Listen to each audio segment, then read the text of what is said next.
Hi, if you've been following my A Chord A Day challenge, then right now you've got two chords under your belt. You've got a C major chord and an A minor chord. Now, how are you getting on with them? Have you been practicing them like crazy? And how are your fingers feeling? Are they feeling a little bit sore, a little bit tingly? Well, that's all part and parcel of learning the guitar. And that will quickly disappear the more you practice. Now, have a listen to this. I'm going to play the C major chord and the A minor chord together in a very simple chord progression. All right, here we go. 1, 2, 3, 4. C, 2, 3, 4. A minor, 2, 3, 4. C, 2, 3, 4. A minor, 2, 3, 4. Now this C-A minor pairing is a really common pair of chords. It really is. And they've been used in many songs. And I'm thinking of one right now, a Beatles song, although it's a cover version. It's called Anna. Anna, you come and ask me, girl. I love that song. Another one that's kind of coming to mind is, what is it? Oh yeah, That's Entertainment, I think. I don't know the words, but little sirens, la la la la la la la la la. Yeah, I can't remember the words, but C and A minor you could use. Another one I'm thinking of, if I can come in key. Was that a blast? But it was divine. Soon found out how to hold a glass. You know, that's how it goes. That's that Blondie song, right? And those songs are using C and A minor, or they're using, maybe they're not using exactly C and A minor, but they're using a major chord to a minor chord, and you'll find that that type of change, for example, C to A minor, is incredibly common. Now, before we look at a chord progression for you and a little bit of strumming practice, let's talk about how we can actually change from C to A minor, how we can make life easy for you so it's not too stressful. So I showed you two versions of C major on day one, and you could play a 4-string version which looks like this, and you're only playing the top 4 strings. This one, this one, this one, this one. That's what you're playing, just these 4 strings. And if we look at the C to A minor using the 4-string C and normal A minor, an A minor is 5-string chord, and so you're playing the top 5 strings. Now remember, when you're playing guitar, the thinnest string here is the 1st string, and the thickest string is the 6th string. You'll get used to that. And that numbering, I should say. And so if we play C and we want to play A minor, all we're going to do is add that 3rd finger onto the 2nd fret of the G string. That's all we're doing. And one thing you don't need to do, is you don't really need to take the 1st and 2nd finger off. Keep them on the fretboard. So, just like this. But one thing you will have to do is you'll have to shift back this 2nd finger. And when I mean shift back or shift down, you're going that way. Okay, so this is going up and this is going down on the guitar. So there's the C chord with the 4-string version.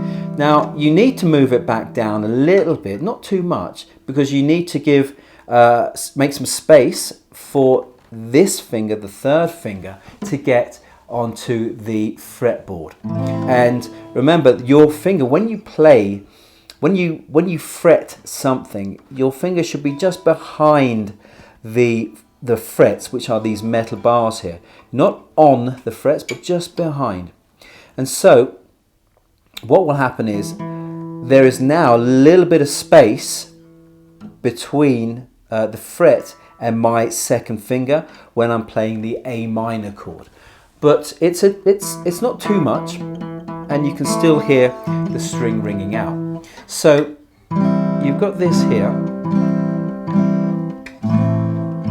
and you see there's not much movement from those fingers.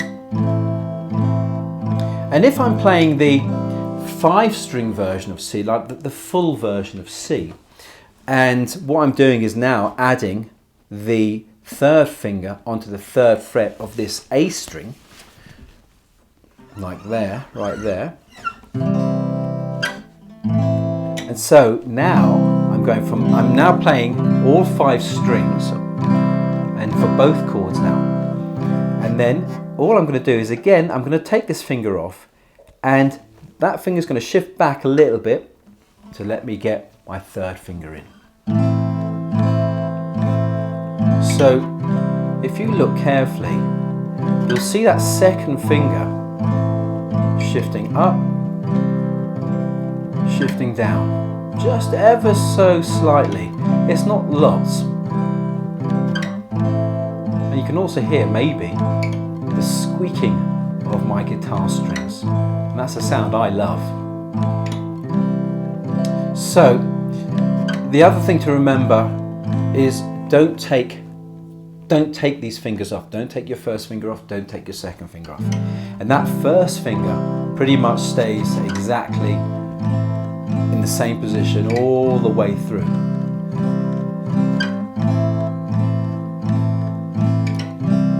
And there's that chord progression, C, A minor. And you know, the more you play this chord progression, right, the more you play these 2 chords together, you know, the more this kind of sound, the change from C major to A minor, will become ingrained in your brain. And the thing is, you know, when you're listening to a song, if you're listening to a bit of music and you hear chord progression, you think, oh my God, that sounds a bit like C and A minor. Yeah, because you'll get used to these sounds of chord changes the more you practice. Now, let's move on and talk about thumb position. And on, you know, for the 5-string version of both chords, the thumb is in the same position, right? You see it's right here. And what it's doing is it's dampening this 6th string. All right, it's muting the 6th string. It's not pressing down or anything like that. It's just touching the string lightly, because you don't really want to be playing that 6th string, that open 6th string, when you're strumming these chords. So put your thumb there, just so it's touching. Now let's talk about the chord progression that I want to do. We're looking at C and we're looking at A minor, 2 beautiful chords, absolutely love them. And you're going to be doing 1 bar of C, 1 bar of A minor. And in a bar, we're going to be looking at 4 beats. So you'll be playing 4 strums of C, 4 strums of A minor. You know, when you hear a live band playing and they go 1, 2, 3, 4, that's 4 beats in the bar. That's what they're going to be doing. And obviously how quickly or how slowly they say that will give you the tempo of the song. And we're going to do this pretty slowly. And for this, again, I'm just using my thumb, because I do have plectrums somewhere, but I think my little 6-year-old has liberated them from my room. And so I'm just using my thumb. You can use your thumb, as I said, or you can use your 1st finger like that. It gives you a different sound, but you know, we're really kind of more focusing on getting the chord changes nice and tight. I'm going to demonstrate what I want you to do, and you can see the strumming on the screen. And what I want to do is play 1 bar of C, 1 bar of A minor. And the first time we do that, we're going to strum only on the 1st bar. So it's going to be 1, rest, rest, rest. Second time we do this, it's going to be 1, rest, strum, rest, 2. I'm screwing that up, aren't I? Let me show you what I'm talking about. 1, 2, 3, 4. 1, 2, 3, 4. 1, 2, 3, 4. 1, 2, 3, 4. 1, 2, 3, 4. 1, 2, 3, 4. 1, 2, 3, 4. 1, 2, 3, 4. 1, 2, 3, 4. 1, 2, 3, 4.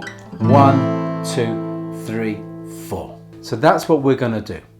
So let's do this together. We'll play it together. Hope you've got your guitar. 1, 2, 3, 4.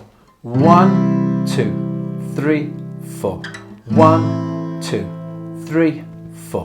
1, 2, 3, 4. 1, 2, 3, 4. 1, 2, 3, 4. 1, 2, 3, 4. 1, 2, 3, 4. 1, 2, 3, 4. 1, 2, 3, 4. 1, 2, 3, 4. And there you go. Congratulations. There's your first chord progression.